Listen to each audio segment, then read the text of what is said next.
ఈ స్వస్తి నారి స్వస్తి పరిహార్ కార్యక్రమానికి నాతో పాటు హాజరైన గౌరవ జిల్లా కలెక్టర్ గారు, గౌరవ జిల్లా సిపి గారు, వైద్య ఆరోగ్య శాఖ వివిధ హోదాల్లో ఉన్న అధికారులు, ఈ నియోజకవర్గ ప్రజాప్రతినిధులు, వివిధ హోదాల్లో ఉన్న నాయకులు, ముఖ్య కార్యకర్తలు, నాయకులు, ఈ కార్యక్రమానికి హాజరైన నా ఆడబిడ్డలు, మీడియా మిత్రులు అందరికీ మనస్ఫూర్తిగా శిరస్సు వంచి హృదయపూర్వక నమస్కారం, వందనాలు.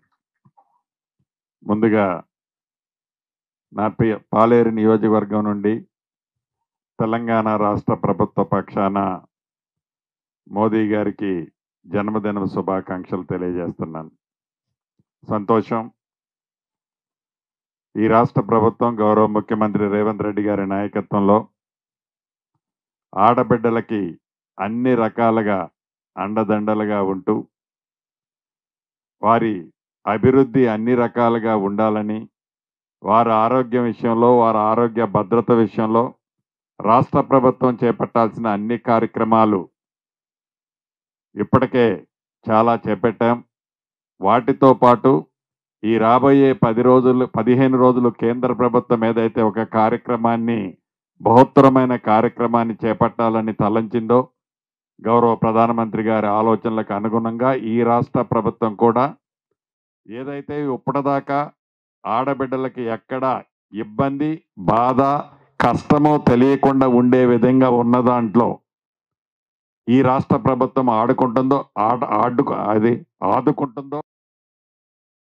పద్ధతిలో భవిష్యత్తులో కూడా ఏదైతే ఈనాడున్న ఆడబిడ్డలు, గర్భిణీ తోబుట్టువులు ఎవరైతే ఉన్నారో, ఇందాక గౌరవ కలెక్టర్ గారు, సిపి గారు చెప్పినట్టు ఈ రాష్ట్ర ప్రభుత్వం మారుమూల ప్రాంతాల్లో కూడా వైద్యానికి, విద్యకి పెద్దపీట వేసి ఈ వైద్యము మొక్కుబడిగా ఏదో చేశాము అనకుండా ఏదైతే 2 రంగాలను విస్మరించిందో ఈ ప్రభుత్వం వచ్చిన తర్వాత 2 రంగాలకి నిధులు పుష్కలంగా ఇస్తూ, ఆ ఇచ్చిన నిధులు సామాన్య ప్రజలకి సద్వినియోగం అయ్యే విధంగా, సామాన్య ప్రజలకు ఉపయోగపడే విధంగా, పేదవాళ్ళకి ముఖ్యంగా చేరువుగా ఉండే విధంగా ఈ కార్యక్రమాన్ని రాష్ట్ర ప్రభుత్వం ఆల్రెడీ చేపట్టింది. ఆ దిశలోనే పయనిస్తుంది. ఒకప్పుడు గర్భిణీ స్త్రీ అంటే ఆనాటి ఉన్న వసతులు కానీ, ఆనాడు ఉన్న వైద్య సౌకర్యాలు కానీ ఇబ్బంది కలిగే మాట వాస్తవం. ఈనాడు ఈ ప్రభుత్వం ఏర్పడిన తర్వాత ఆడబిడ్డల అందరితో పాటు గర్భిణీ స్త్రీని ఈ రాష్ట్ర ప్రభుత్వం ఒక తోబుట్టువుల, ఈ ప్రభుత్వానికి ఒక ఆడబిడ్డల, వారికి ఎక్కడ నొప్పి కలగకుండా, కష్టం కలగకుండా వైద్య పరీక్షలన్నీ చేస్తూ ఈ కార్యక్రమాన్ని చేపట్టింది. దీంట్లో పైలట్గా తిరుమలపాలెం మండలాన్ని కూడా ఈనాడు రాష్ట్ర ప్రభుత్వ పక్షాన కేంద్ర ప్రభుత్వ కోరిక మేరకు ఈ జిల్లాలో ఈ మండలాన్ని కూడా పైలట్గా మనం తీసుకోవటం జరిగింది. అధికారులకు కూడా ఒక్కటే సూచిస్తున్నాను, రాష్ట్ర ప్రభుత్వం ఏదైతే ప్రతిష్టాత్మకంగా వైద్యం పట్ల డబ్బు ఏదైతే ఖర్చు పెట్టి ఒక శ్రద్ధ తీసుకుంటుందో, ఆ శ్రద్ధ తీసుకునే దాంట్లో గర్భిణీ ఆడబిడ్డలతో పాటు, మిగతా ఆడబిడ్డలతో పాటు పేద ప్రజలకి వైద్యానికి ఎక్కడా ఇబ్బంది కలగకుండా ఉండే విధంగా వైద్య సిబ్బంది కూడా మీ విధులలో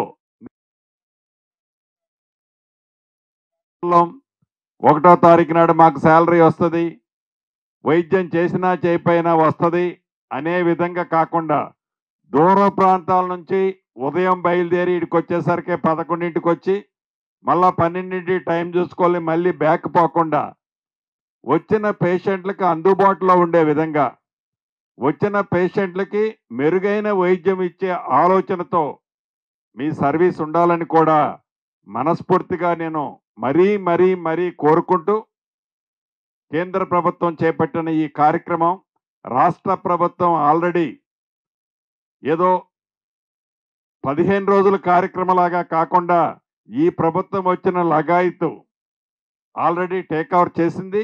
తప్పకుండా మరింత మెరుగుతో ఈ కార్యక్రమాన్ని ఈ ప్రభుత్వం చిత్తశుద్ధితో చేస్తుందని కూడా తెలియజేసుకుంటూ మరొక్కసారి నా గర్భిణీ ఆడబిడ్డలందరికీ అడ్వాన్స్గా బిడ్డ పుట్టినా కొడుకు పుట్టినా, ఎందుకంటే బిడ్డని ముందుకు ఎందుకంటానంటే కొడుకు కంటే బిడ్డే ఎక్కువ ప్రేమగా ఉంటుంది, ఆ అటాచ్మెంట్ ఉంటుంది.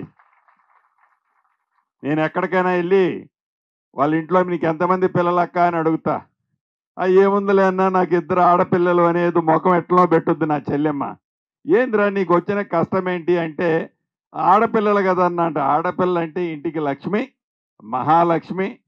అంటే బిడ్డ పుట్టినా కొడుకు పుట్టినా నా ఆడబిడ్డలందరికీ బిడ్డ అదే రకంగా తల్లి సుఖ సంతోషాలతో ఆరోగ్యంగా ఉండాలని వాళ్ళందరికీ అడ్వాన్స్గా కంగ్రాచులేషన్స్ చెప్తూ, వైద్య సిబ్బందికి పదే పదే చెప్తున్నానని మీరు అనుకోవద్దు. డాక్టర్ అని కానీ వైద్య సిబ్బంది కానీ మీరంతా దేవుడితో సమానం, మీరంతా దేవుళ్ళతో సమానం. బాధ వచ్చింది అంటంతోనే వచ్చేది ఫస్ట్ గుర్తొచ్చేది డాక్టర్లు. డాక్టర్లుగా మీకు భగవంతుడు భగవత్ రూపంలో మీకు ఇచ్చిన అవకాశాన్ని తప్పకుండా గ్రామీణ ప్రాంతంలో పట్టణ ప్రాంతంలో ఉండే పేదవాళ్లతో పాటు, ముఖ్యంగా పేదవాళ్ళకి ధనికులతో పాటు వాళ్ళని మీరు మెరుగైన వైద్యం ఇవ్వాలని రాష్ట్ర ప్రభుత్వ పక్షాన అదే రకంగా స్థానిక శాసనసభ్యుడిగా మనస్ఫూర్తిగా కోరుకుంటూ, అదే రకంగా ఈ తిరుమలాయపాలెం పిఎస్సి ఏదైతే ఉందో గతంలో 30 బెడ్ల హాస్పిటల్ కింద ఉండేది, దీన్ని 50 బెడ్ల హాస్పిటల్గా అప్గ్రేడ్ చేశాము. ఇప్పుడే ఈ నెలాఖరులోపు ఏదైతే ఈ శిశు మాత కార్యక్రమం ఈ 15 రోజుల స్కీములో ఈ నెలాఖరులోపు స్కానింగ్ యూనిట్ కొత్తది, అదే రకంగా ఎక్స్రే యూనిట్ కొత్తది, డెంటల్కి సంబంధించిన చైరు ఈ నెలాఖరులోపు ఈ హాస్పిటల్కి ఏర్పాటు చేసే కార్యక్రమాన్ని కూడా చేపడతానని ఈ వేదిక ద్వారా ఈ మండలంలో ఉండే నా కుటుంబ సభ్యులందరికీ తెలుపుకుంటున్నాను.